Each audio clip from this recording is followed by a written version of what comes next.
Dokter jenius. Fuck Yuan. Jadi kau pergi tadi untuk mengambil bunga ini? Tanya Fuck Yuan. Benar.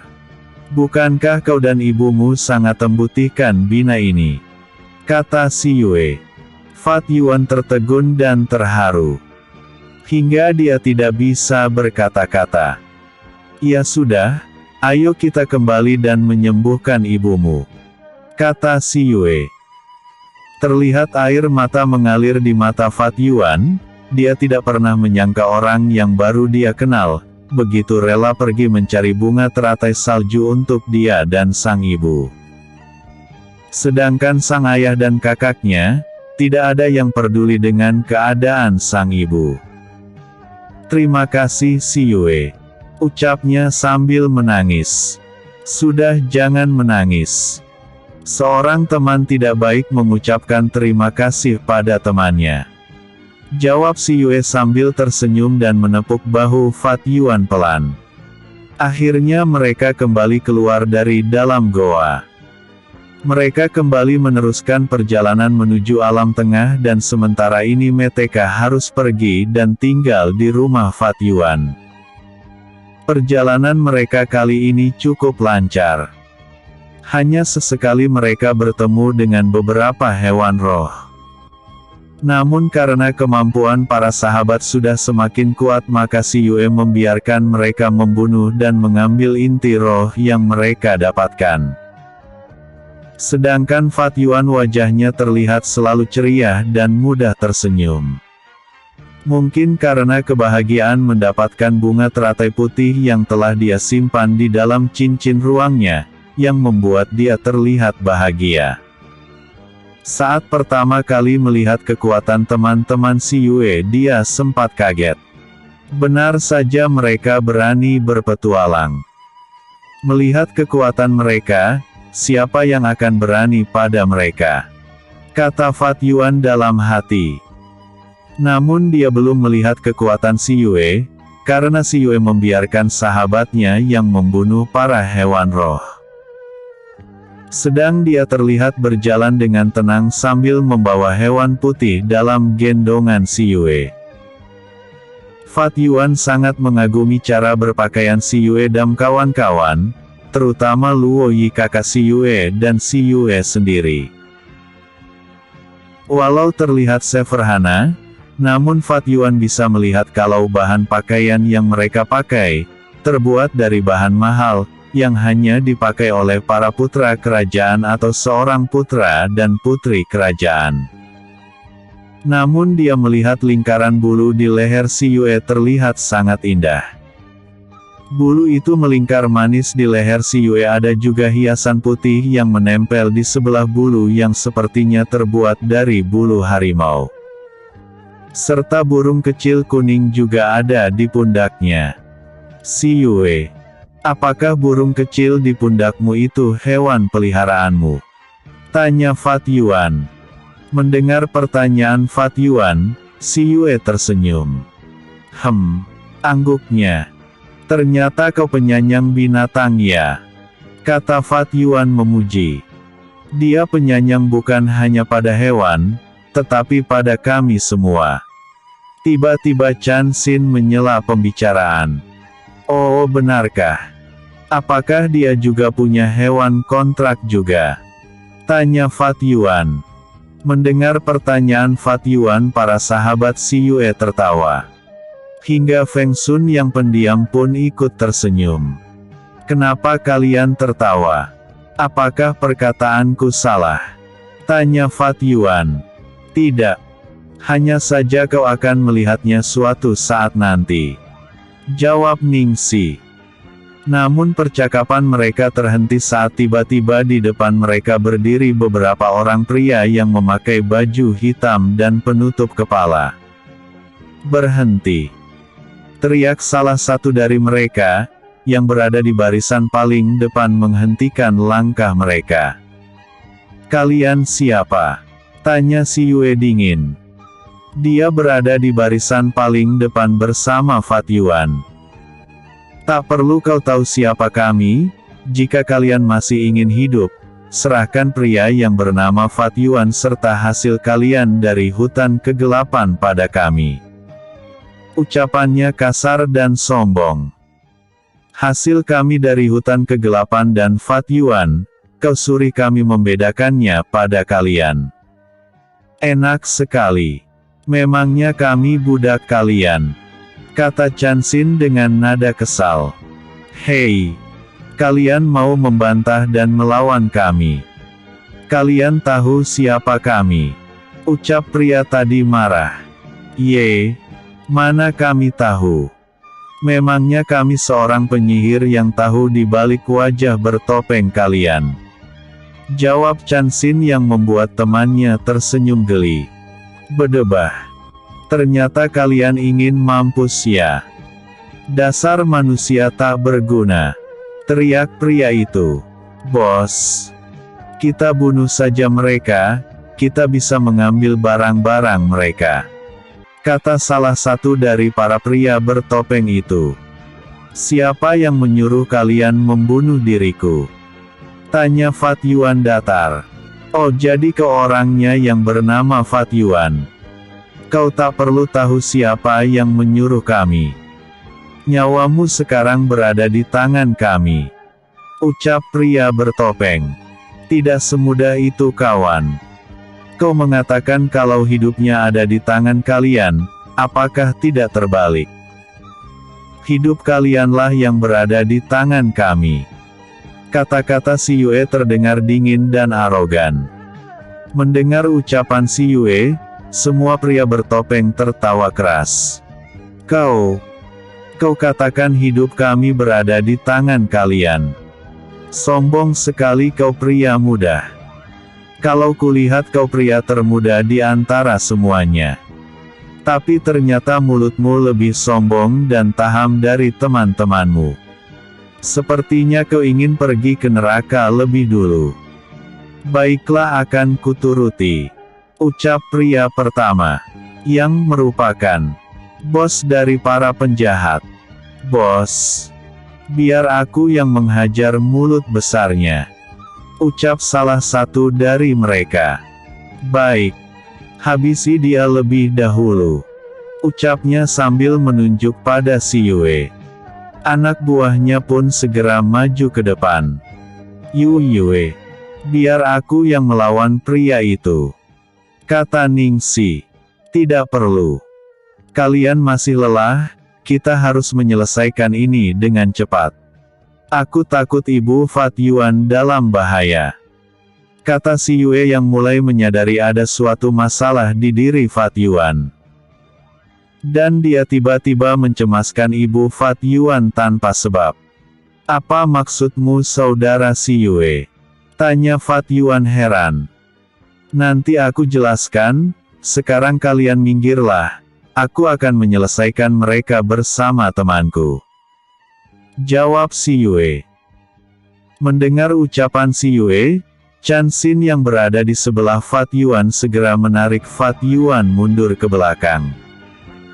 Ternyata kau sangat sombong anak muda, sekarang terimalah seranganku. Teriak pria bertopeng sambil menyerang si Yue dengan golok panjang. Si Yue segera mengeluarkan cambuk cahayanya.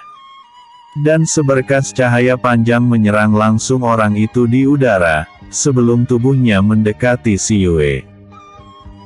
Saat cambuk mengenai tubuhnya, pria itu langsing melayang kembali ke tempat para pria bertopeng. Dan jatuh tidak bangun lagi. Melihat kejadian itu, teman-temannya kaget bukan main. Mereka sampai melotot tak percaya, apalagi kepala penjahat itu. Tidak terkecuali Fat Yuan yang berdiri di sebelah Chan Xin.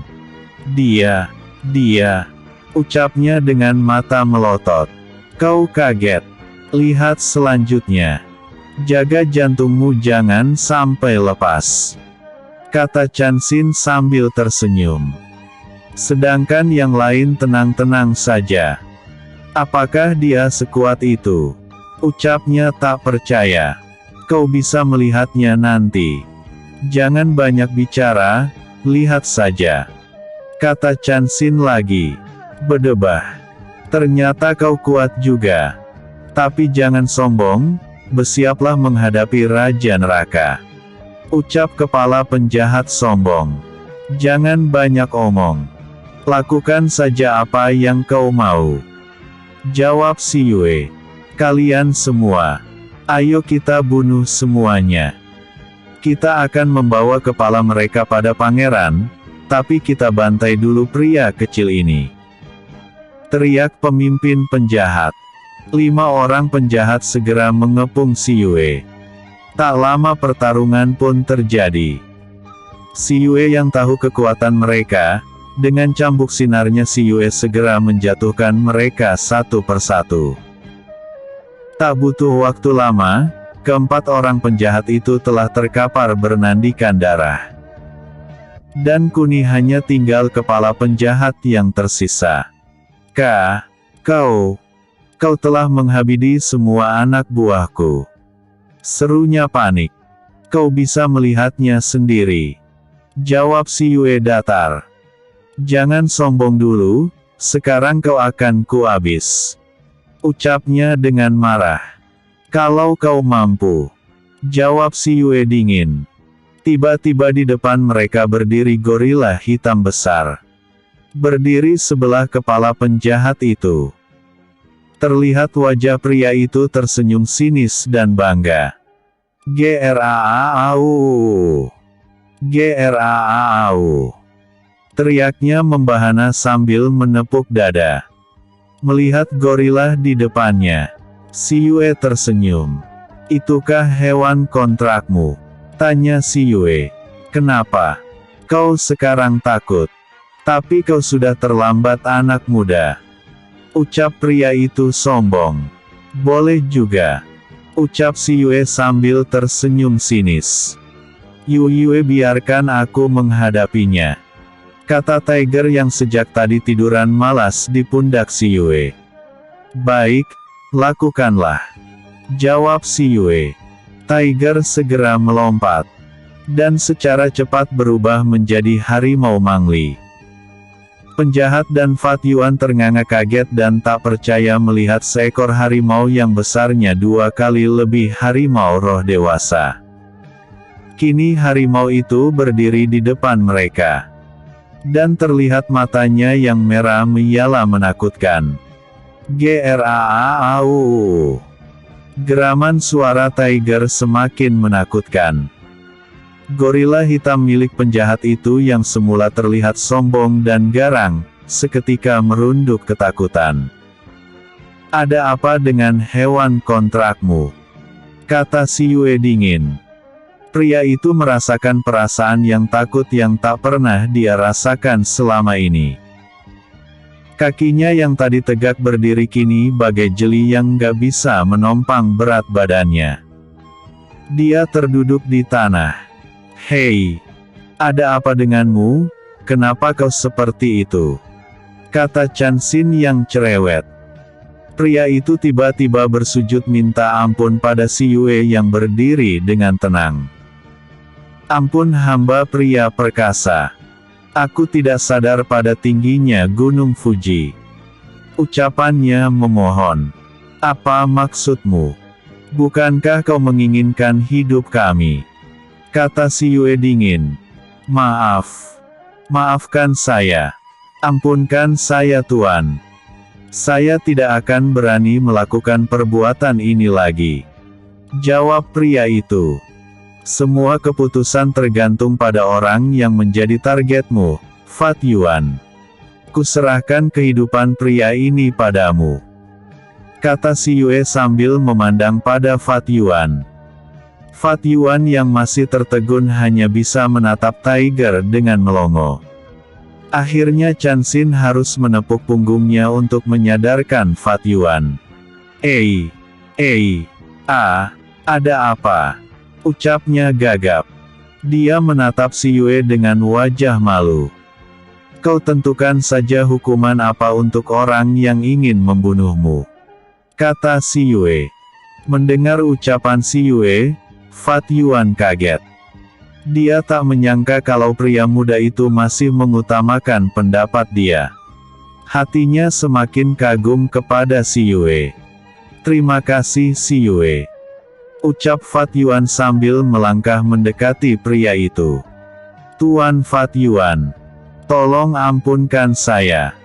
Saya akan memberitahu sesuatu pada Anda jika Anda mengampuni saya," ucap pria itu berusaha membuat negosiasi dengan Fat Yuan. "Jangan berbohong hanya karena kau ingin selamat," ucap Fat Yuan dingin. "Tidak, tidak Tuan. Aku tidak berbohong, aku akan mengatakan sesuatu tentang ibu Anda," ucapnya dengan sungguh-sungguh. Mendengar sang ibu disebut, terlihat wajah Fat Yuan terkejut dan memerah karena marah. "Ah, apa maksudmu?" ucap Fat Yuan dengan memegang baju penjahat itu. "Ibu Tuan dalam bahaya, jadi lebih baik Anda segera kembali ke rumah Anda," ucap penjahat itu. Namun Si Yue melihat ada senyuman licik di wajahnya. Melihat itu, Si Yue segera menghantam pria itu dengan kekuatannya dari jarak yang tidak terlalu jauh dari mereka berdua. Pria itu melayang dan menghantam pohon di dekat mereka dengan keras. Dia jatuh dan tak bisa bangun lagi. Terlihat di tangan kananannya dia memegang sebuah pisau. Melibat semua itu, Fat Yuan yang kaget hanya bisa melongo melihat kejadian itu. Untunglah reaksi Si Yue lebih cepat dari pria itu. Kalau tidak, mungkin Fat Yuan akan jatuh bersibah darah. Bukan hanya Fat Yuan yang kaget. Keempat sahabat Si Yue pun kaget dan syok melihat kejadian itu. Ketika mereka sadar, Chan Xin segera mendekati Fat Yuan. "Kau tidak apa-apa saudara Fat?" tanya Chan Xin bersimpati. "Ah, ya dewa. Untung saja ada saudara Si Yue. Kalau tidak, aku pasti sudah terbujur kaku dengan tubuh penuh darah," ucapnya dengan wajah terlihat pucat pasi. "Itu merupakan pelajaran buatmu atau untuk kita semua, jangan mudah percaya pada musuhmu," kata Si Yue sambil berjalan pergi. "Ayo kita pergi. Ibumu dalam bahaya," kata Si Yue sambil melangkah pergi. Mereka segera mengikuti Si Yue meninggalkan tempat itu. Fat Yuan yang berjalan bersama Si Yue dan Pangeran Luo Yi terlihat masih pucat. Dia menatap Si Yue sekilas. "Saudara Si Yue, terima kasih," ucap Fat Yuan saat mereka dalam perjalanan keluar hutan. Dia kembali melihat kalau di leher Si Yue ada bulu harimau seperti warna bulu harimau besar yang tadi berada di depan mereka dan merupakan hewan kontrak Si Yue. Namun saat dia melihat dengan benar, ternyata hiasan itu memiliki kepala. Si Yue.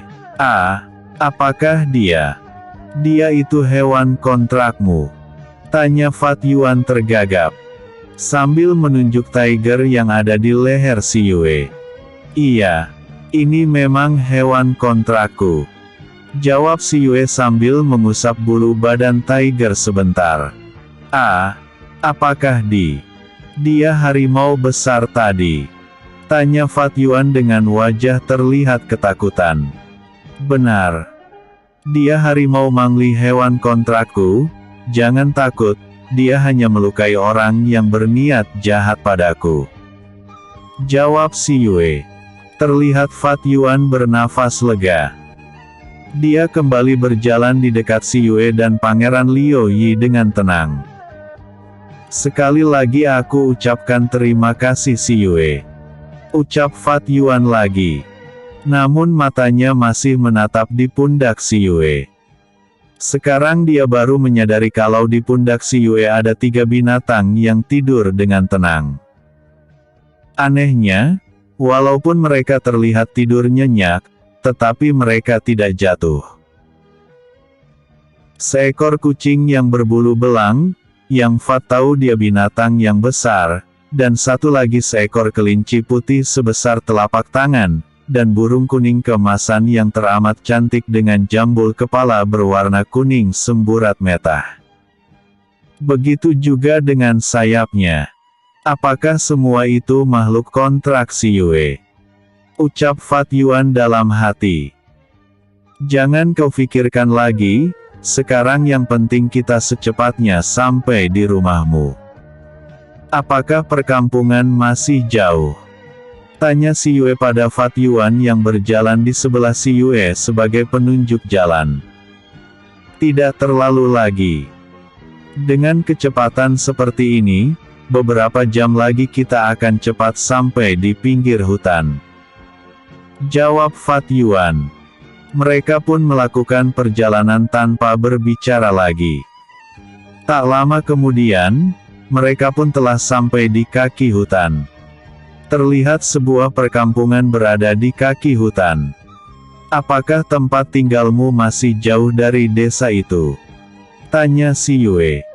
3 jam perjalanan Tanoa berhenti, kalau kita menunggang kuda. Ucapnya. Kita bisa menyewa atau membeli kuda di desa itu.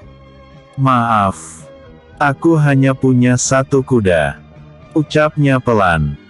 Tidak masalah, kita akan membeli kuda di sana.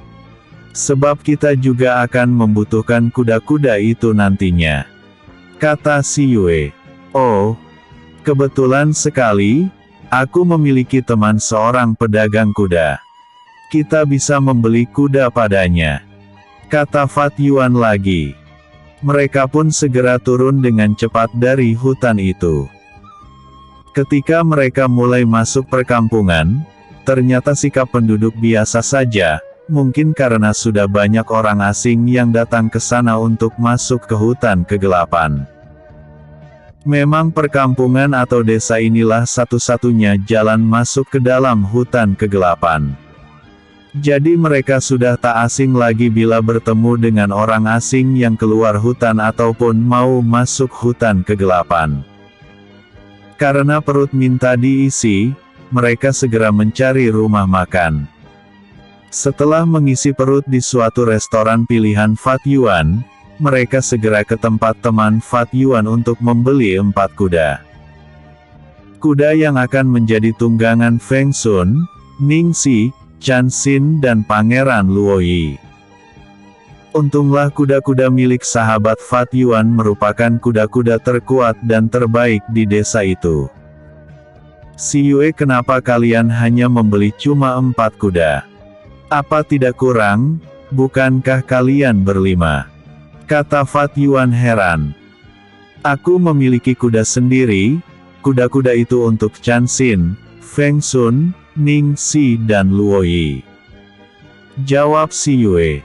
Oh, begitu ya. Jawab Fat Yuan. Si Yue segera membayar kuda-kuda mereka. Saat semua orang sibuk, si Yue mencari tempat agak tersembunyi untuk mengeluarkan White dari dunia teratai. Di belakang istal kuda, si Yue melihat tempat itu agak terlindung. Dia segera mengeluarkan White dari dalam ruang teratainya. Seperti biasa, si Putih Bai Zi pasti akan ikut juga. Kau ikut keluar? Tanya si Yue sambil mengusap bulu putih itu. Tentu saja. Aku tidak ingin sendirian di dalam. Jawab Bai Zi sambil melompat dalam pelukan si Yue. Dasar anak nakal. Jawab si Yue sambil mengusap kepala putih itu dengan gemas. Si Yue segera membawa kudanya mendekati para sahabatnya. Saat Fat Yuan melihat kuda si Yue, dia tercengang.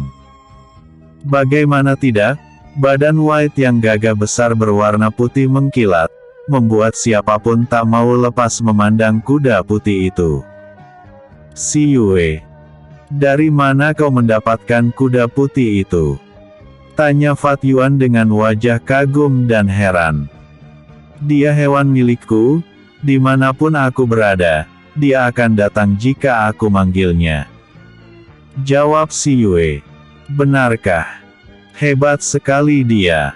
Andai aku punya kuda seperti ini. Ucapnya sambil menatap White dengan tatapan kagum dan iri. Teman-teman si Yue hanya bisa tersenyum menatap pada Fat Yuan. Andai kau tahu di mana tinggalnya kuda itu, kau akan semakin iri teman. Ucap para sahabat si Yue dalam hati. Bagaimana tidak, tempat yang begitu luas dan indah itu, hanya ada di tempat si Yue. Kau akan sulit mendapatkannya, karena White pemberian dari kakakku. Jawab si Yue. Ah, sayang sekali. Ucapnya kecewa. Ya sudah, ayo kita berangkat sekarang, takutnya kalau kelamaan kita akan kemalaman di jalan. Kata si Yue mengalihkan pembicaraan. Mereka segera berangkat meninggalkan desa pinggiran hutan kegelapan. Tanpa mereka sadari seorang pria berwajah tampan dengan pakaian hitam menatap kepergian mereka. Terlihat senyum tipis berada di bibirnya. Yang mulia, gadismu kini semakin dekat denganmu. Apakah kau akan bahagia yang mulia? Ucap pria itu dengan wajah terlihat bahagia. Dia melesat pergi ke arah berbeda dengan si Yue dan kawan-kawan. Dalam sekehap saja dia telah hilang dari pandangan. Udahan dulu ya. Besok aku lanjut lagi. Jangan lupa like, vote, dan komennya aku tunggu. Maaf kalau masih ada typo. Bersambung.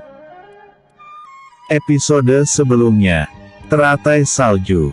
Episode berikutnya. Menolong Ibu Fat Yuan. Dokter Jenius. Menolong Ibu Fat Yuan. Benarkah? Hebat sekali dia. Andai aku punya kuda seperti ini. Ucapnya sambil menatap White dengan tatapan kagum dan iri. Teman-teman si Yue hanya bisa tersenyum menatap pada Fat Yuan. Andai kau tahu di mana tinggalnya kuda itu, kau akan semakin iri teman. Ucap para sahabat si Yue dalam hati. Bagaimana tidak, tempat yang begitu luas dan indah itu, hanya ada di tempat si Yue. Kau akan sulit mendapatkannya, karena White pemberian dari kakakku. Jawab si Yue. Ah, sayang sekali. Ucapnya kecewa. Ya sudah, ayo kita berangkat sekarang, takutnya kalau kelamaan di sini, kita akan kemalaman di jalan. Kata si Yue mengalihkan pembicaraan. Mereka segera berangkat meninggalkan desa pinggiran hutan kegelapan. Tanpa mereka sadari seorang pria berwajah tampan dengan pakaian hitam menatap kepergian mereka. Terlihat senyum tipis berada di bibirnya. Yang mulia, gadismu kini semakin dekat denganmu.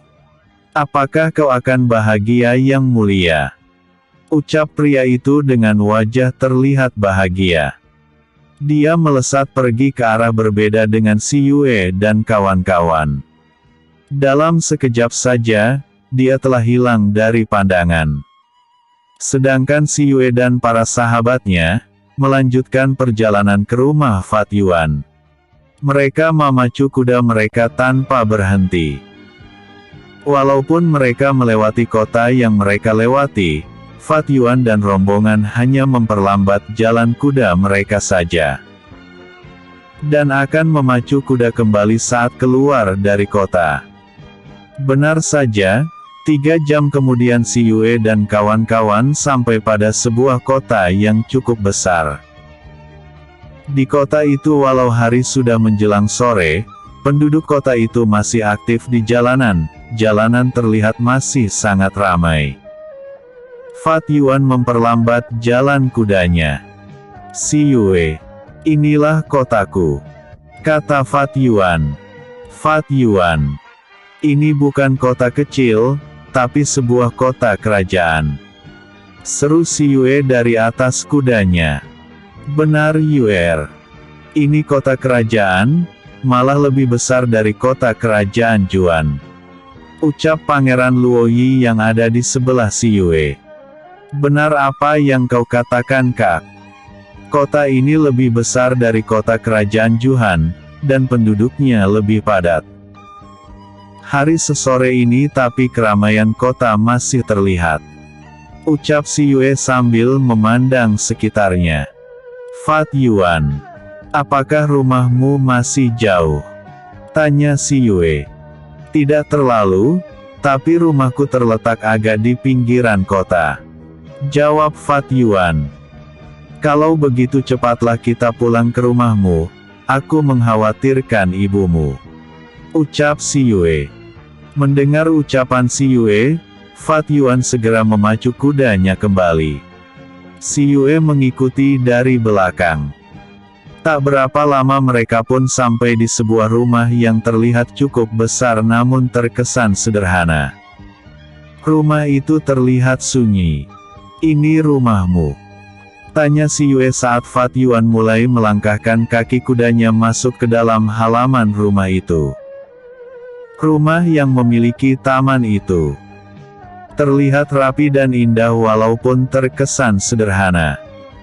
Kami berjalan ke halaman rumah dan berhenti di bawah pohon bunga sakura yang kebetulan sedang berbunga. Membuat suasana semakin nyaman. Benar. Ini rumahku, kami di sini tinggal berenam, aku, ibu, paman dan bibik Sah serta kedua putra paman Sah, tapi kenapa suasananya terlihat sepi? Kata Fat Yuan sambil turun dari kudanya. Kami mengikuti tindakannya. Apakah biasanya tidak seperti ini? Tanya Si Yue. Biasanya ibu dan bibi akan merawat tanaman. Jawab Fat Yuan. Tuan muda. Tiba terdengar suara seruan dari dalam rumah. Seorang pria parubaya terlihat berlari menyambut kami. Dia terlihat pucat pasti. Ada apa Paman Sah? Tanya Fat Yuan dengan wajah cemas. Ibu Anda tuan muda. Ucapnya. Namun kini pria yang dipanggil Paman Sah terlihat menangis. Ada apa dengan ibuku Paman? Seru Fat Yuan semakin cemas. Lebih baik kita langsung saja ke dalam Fat. Kata Si Yue mengusulkan. Mendengar ucapan Si Yue, Fat Yuan segera berlari masuk ke dalam rumah diikuti Paman Sah dan Si Yue bersama teman-temannya. Sesampainya di dalam rumah, terlihat keadaan rumah berantakan. Fat segera berlari ke arah sebuah kamar. Paman Sah dan Si Yue mengikuti di belakangnya. Sedangkan keempat sahabat Si Yue berhenti di ruang tamu. Mereka menunggu di sana. Ketika Si Yue dan Fat Yuan sampai di dalam kamar, terlihat seorang wanita parubaya dan dua pria dewasa sedang menunggu seorang wanita yang terlihat masih cantik, tergeletak diam dengan wajah pucat. Dan wajahnya bagai tak bernyawa. Ibu! Seru Fat Yuan sambil berlari ke arah wanita itu. Dia memeluk tubuh wanita itu. Melihat keadaan itu, Si Yue segera berlari menghampirinya. Fat, tolong biarkan aku melihat keadaan ibumu dulu. Seru Si Yue. Mendengar ucapan Si Yue, tanpa sadar Fat Yuan yang panik memberi jalan pada Si Yue. Si Yue segera melihat denyut nadi perempuan itu. Si Yue merasakan kalau denyut nadinya sangat lemah, hampir tak terasa. Fat, keadaan ibumu kritis, tolong kau percaya padaku, dan sekarang biarkan aku menolongnya. Ucap Si Yue sambil menatap mata Fat Yuan dengan tulus. Melihat kesungguhan Si Yue, Fat Yuan entah mengapa percaya pada Si Yue. Baik. Aku percaya padamu, tolong ibuku. Ucapnya dengan wajah sangat cemas. Baik. Sekarang tinggalkan kami berdua dan panggilkan Ningsi untuk datang kemari. Kata Si Yue lagi. Baik akan aku lakukan. Aku mohon tolong ibuku. Ucapnya lagi sebelum pergi keluar bersama Paman Sah, istri dan anaknya. Tak lama Ningsi masuk ke dalam kamar. Dia melihat si Yue sedang memeriksa Ibu Fat Yuan. "Kau memanggilku Yue?" tanya Ningsi. "Iya. Bantu aku membuka baju Ibu Fat Yuan, tapi sebelum itu tutup pintu kamarnya," kata si Yue lagi. Ningsi menutup pintu kamar, sedangkan si Yue mulai mengeluarkan jarum akupunturnya dan beberapa pil penyembuh. Dia mengeluarkan pil Yuanyang dari dalam ruang dunia teratainya. "Ning, kau sudah mengunci pintunya?" tanya si Yue. "Sudah. Apalagi yang harus aku lakukan?" tanya Ningsi sambil mendekat. "Bantu aku melepas seluruh bajunya. Dan nanti saat aku mulai melakukan penyembuhan, jangan sampai ada yang mengganggu," kata si Yue. "Baik Yue," jawab Ningsi. Sedangkan Tiger dan Feng Kui sudah sejak tadi berada di luar pintu. Dan mereka berjaga di depan pintu. Setelah itu kedua wanita itu mulai membuka baju Ibu Fat Yuan. Mereka hanya meninggalkan kain dalaman Ibu Fat Yuan. Tak lama si Yue mulai melakukan penyembuhan dengan akupuntur. Dia secara cepat mulai menancapkan jarum perak ke dalam tubuh Ibu Fat Yuan. Karena dia diburu waktu. Terlihat tubuh putih itu penuh dengan jarum akupuntur dari ujung kepala sampai ujung kaki. Setelah itu dia duduk lotus di dekat tubuh Ibu Fat Yuan. Dia mulai mengeluarkan kekuatan tenaga dalamnya untuk memulai pengobatan jari emas miliknya. Terlihat sinar biru keluar dari telunjuk tangan si Yue. Cahaya itu berpusat di perut Ibu Fat Yuan lalu menyebar ke seluruh tubuh Ibu Fat Yuan serta membungkusnya. Melihat kejadian itu, Ningsi hanya bisa diam mematung.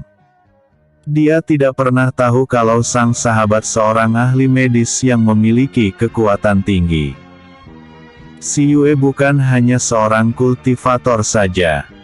Namun dia juga seorang tabib atau dokter yang hebat. Tak lama Ningsi melihat wajah si Yue penuh dengan peluh. Ingin rasanya dia mengusap peluh di wajah sang sahabat, namun dia takut mengganggu konsentrasinya. Lebih dari 1 jam kemudian, perlahan sinar biru di tubuh Ibu Fat Yuan mulai berangsur memudar. Dan tak lama kemudian hilang. Setelah itu terlihat si Yue membuka matanya. Namun ternyata penyembuhan belum selesai. Setelah beristirahat sejenak, si Yue kembali konsentrasi. Dia menarik tangannya di atas tubuh Ibu Fat Yuan. Tiba-tiba terlihat jarum di atas tubuh Ibu Fat Yuan bergetar. Dan terlihat di setiap jarum yang tertancap di tubuh Ibu Fat Yuan mengalir darah hitam dan berbau. Juga dari mulut, hidung dan telinga. Cukup banyak darah yang keluar. Setelah darah yang keluar berubah merah tua, dan dari mulut, telinga dan hidung tidak mengalir lagi, si Yue berhenti melakukan pengobatan. Kemudian jarum yang sudah berubah menjadi hitam, si Yue cabut satu persatu dari tubuh Ibu Fat Yuan. Kak bilang pada Fat Yuan untuk mengambilkan air hangat dan kain bersih serta memanggil pelayan kemari. Kata si Yue pelan. Yue, kau pucat sekali. Seru Ningsi saat melihat wajah si Yue memucat. Aku tidak apa-apa Kak. Tolong kau bersihkan Ibu Fat Yuan bersama pelayan. Aku akan pergi dulu ke dalam ruang terataiku. Kau bisa melakukannya Kak. Kata si Yue yang sudah lemas. Baik kau pergilah, biarkan di sini aku yang membereskannya. Kata Ningsi dengan wajah cemas melihat keadaan si Yue. Si Yue segera menghilang dari pandangan Ningsi. Setelah kepergian si Yue, Ningsi segera keluar dari kamar dan meminta pada Fat Yuan yang sejak tadi berada di depan pintu untuk membawakan apa yang si Yue minta. Sambil menanti pelayan datang, Ningsi mengusap darah yang ada di wajah ibu Fat Yuan. Tak lama seorang pelayan masuk ke dalam kamar. "Tutup pintunya," kata Ningsi. Setelah menutup pintu, pelayan mendekati Ningsi sambil membawa sebuah ember besar yang berisi air. Namun saat melihat keadaan nyonya rumah, pelayan yang ternyata Bibik Sah itu hampir menjerit. Untung saja Ningsi cepat pendekap mulutnya. "Apakah kau ingin membuat semua orang cemas?" seru Ningsi marah. Tapi nyonya," ucapnya terbaik batas setelah mulutnya terbebas dari dekapan Ningsi. "Nyonya, Anda sudah sembuh. Itu darah beracun yang keluar dari tubuh nyonya," seru Ningsi kesal. "Ah, benarkah apa yang Nona katakan?" serunya rak percaya. "Kalau kau tak percaya, kita bersihkan dulu darah di tubuh nyonyamu," jawab Ningsi dengan wajah terlihat kesal. Bagaimana dia tidak kesal, dia masih cemas memikirkan si Yue. "Baiklah Nona," jawab Bibik Sah dengan gembira. Walaupun hatinya masih was-was. Sedangkan si Yue yang masuk ke dalam ruang dunia teratai segera meminum air suci dan air jiwa dan segera bermeditasi di bawah pohon roh. Dia tak memperhatikan kalau Suzaku tidak berada di bawah pohon roh. Setelah beristirahat selama 2 jam, si Yue merasakan kesehatan telah kembali pada tubuhnya. Dia segera membuka matanya. Baru pada saat itulah dia menyadari kalau Suzaku tidak ada di bawah pohon roh. Xiao Tu yang tahu pikiran si Yue, segera berkata, "Suzaku bermeditasi di atas pohon roh. Lihat saja ke atas," kata Xiao Tu. Si Yue segera melihat ke arah aras. Namun karena kerimbunan pohon roh, si Yue tidak bisa melihat keberadaan Suzaku. Dia segera berdiri. "Aku akan keluar, biarkan dia bermeditasi di sana," jawab si Yue. Dari dalam ruang teratainya, kini si Yue bisa melihat kalau di ruang kamar ibu Fat Yuan ada Ningsi dan seorang wanita paruh baya sedang memakaikan baju pada tubuh ibu Fat Yuan. Secara cepat si Yue keluar dari ruang dunia teratai. Dia juga membawa botol air suci yang sudah dia beri sedikit air jiwa. "Kalian sudah selesai," ucapnya mengagetkan Ningsi dan perempuan itu. Yue," ucap Ningsi. Siapa tuan ini?" tanya perempuan itu ketakutan. Dia lupa pada pria yang telah menyuruh mereka keluar. "Dia dokter yang telah menolong nyonya kalian. Dia kelelahan dan bermeditasi di sana," jawab Ningsi sambil menunjuk pojokan kamar. Tapi dia pria," ucapnya dengan wajah pucat. Dia terbayang tubuh sang nyonya yang telanjang.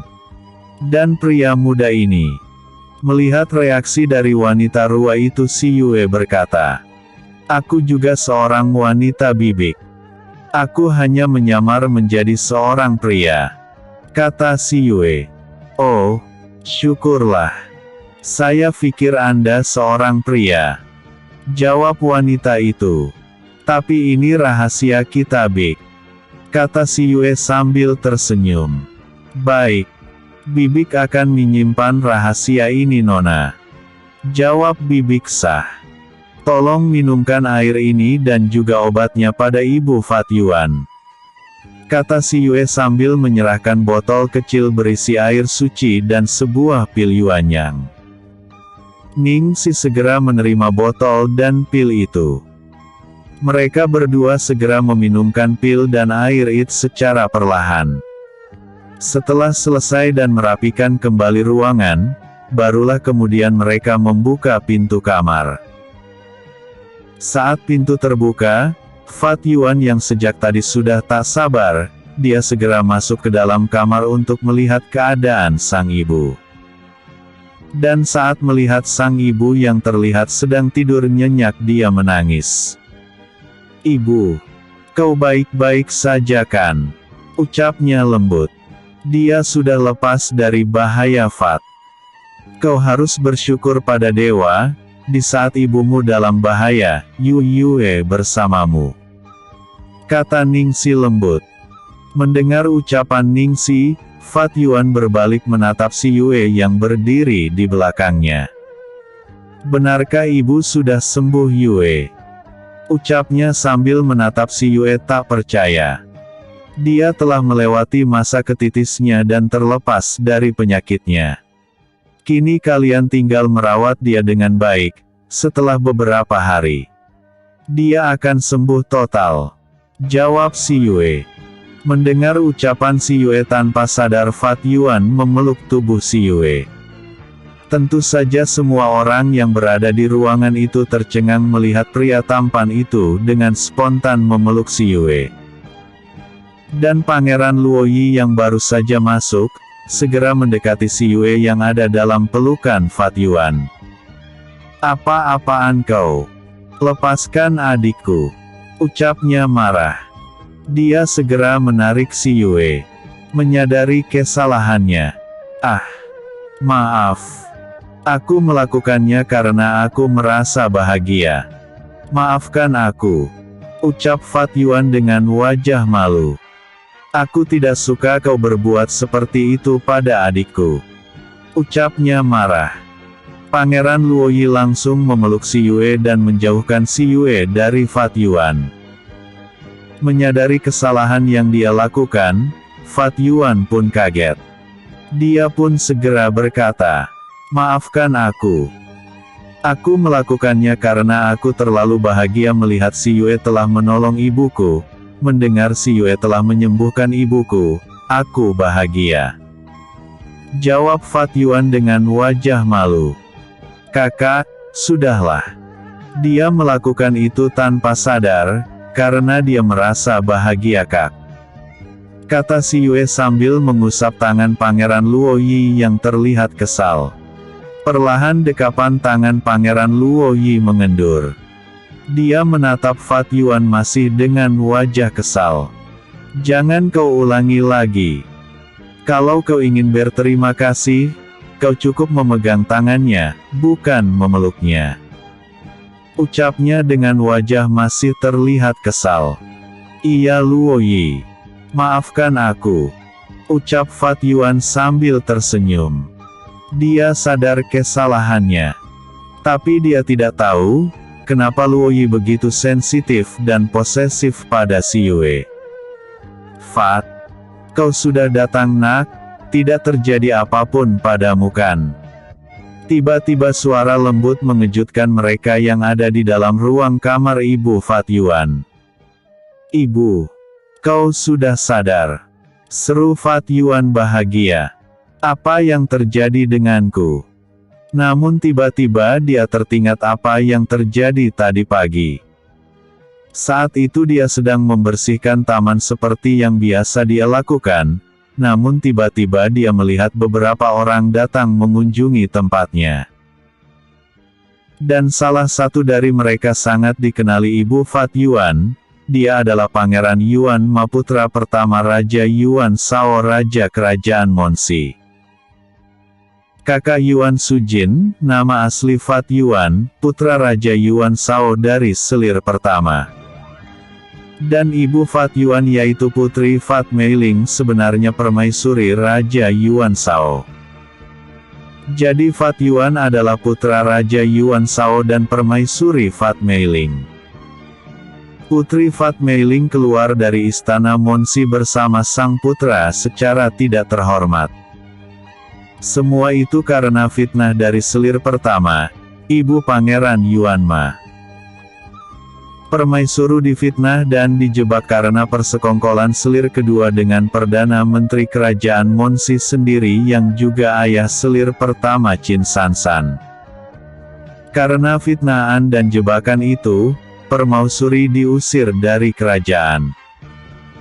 Melihat sang ibu yang diusir, dan Pangeran Yuan Sujin tahu itu hanya fitnaan saja, membuat sang pangeran yang akan segera diangkat menjadi putra mahkota, memilih melewas kesemuatan itu dan mengikuti sang bunda. Dan mereka menjauh dari kerajaan Monsi, tinggal di pinggiran kota dengan merubah nama mereka. Saat melihat Pangeran Yuan Ma di antara para tamu tak diundang itu, perasaan takut melanda permaisuri Fat Mei Ling.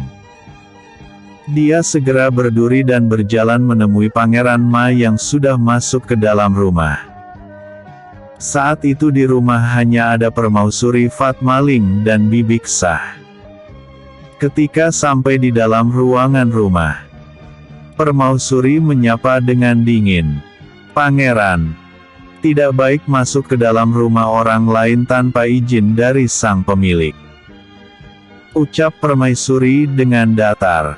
"Cih, aku adalah seorang pangeran dari kerajaan Monsi ini. Jadi jika hanya masuk ke dalam rumah rakyat jelata di negeri ini, aku mempunyai hak untuk melakukannya," ucapnya sombong. "Lalu untuk apa kau kemari? Apakah kalian masih belum puas mengusir kami dari kerajaan?" kata permaisuri Fat Mei Ling dingin. "Hahaha. Tentu saja aku belum puas sebelum melihat putra kesayanganmu dan dirimu mati," jawabnya sinis. "Lalu apa maumu?" ucap permaisuri Fat Mei Ling dingin. "Aku tidak menginginkan apapun, karena sebentar lagi aku akan bahagia setelah mendapat kabar kematian putra kesayanganmu itu," ucapannya dengan nada sombong. "Apa maksudmu itu?" tanya permaisuri marah juga cemas. "Hahaha. Kau tunggu saja kabar itu, mungkin kau akan segera mendengar kabar itu sore nanti," ucapnya dengan nada kejam. Mendengar sang putra dalam bahaya, permaisuri sangat marah. Dia segera menyerang Pangeran Yuan Ma dengan pukulan sisa dari kekuatannya. Namun karena dia sakit parah, maka sebelum pukulan itu mengenai tubuh Pangeran Yuan Ma, tangan kekar Pangeran Yuan Ma telah mencengkeram rambutnya. Rambut halus itu ditarik hingga kepala permaisuri Fat Mei Ling mendongak ke atas menatap wajah Pangeran Ma. "Hahaha. Dasar bodoh. Dengan kekuatan seperti ini, kau ingin menyakitiku. Kau dengar ya? Sebenarnya kau itu tidak memiliki penyakit apapun, tapi kau itu terkena racun. Racun yang sebentar lagi akan merenggut nyawamu. Kau itu tidak sadar. Saat kau masih di kerajaan dulu, kau itu telah memakan makanan yang mengandung racun. Dan kau tahu siapa yang memberi racun padamu. Dia adalah ibunda Qin Sansan, dan ibu juga yang telah menjebakmu. Bagaimana? Bagus kan?" ucapnya dengan senang. "Cih. Aku sudah menyangkanya. Karena wanita ambisius seperti bundamu itu, sudah bisa ditebak kalau dialah pelakunya. Tapi aku tak pernah menyangka kalau wanita munafik itu bisa memberiku racun," ucap permaisuri Fat Mei Ling sinis. "Hahaha. Kau kaget kan?" kata Pangeran Ma sambil tertawa bahagia. "Tapi aku heran ya. Kenapa setelah kami keluar, Raja masih belum mengangkat ibumu sebagai permaisuri dan kau sebagai putra mahkota? Apakah itu bertanda Raja tidak mencintai ibumu dan dia tidak mempercayaimu? Dan dia sadar kalau kerajaan Monsi akan hancur di tangan kalian," ucap Ratu dengan wajah menghina. Mendengar ucapan Ratu, Pangeran Yuan Ma sangat marah. Dia membating Ratu dengan keras ke arah dinding. Dan ratu yang memang dalam keadaan lemah, tubuhnya yang menghantam dinding segera memuntahkan darah banyak. "Kau mang pantas mati permaisur!" teriak Pangeran Ma marah. "Dasar manusia! Manusia! Iblis! Kalian akan mendapatkan balasan!" ucap ratu sebelum pingsan. Episode sebelumnya, Fuck Yuan. Episode berikutnya, Rahasia Fat Yuan.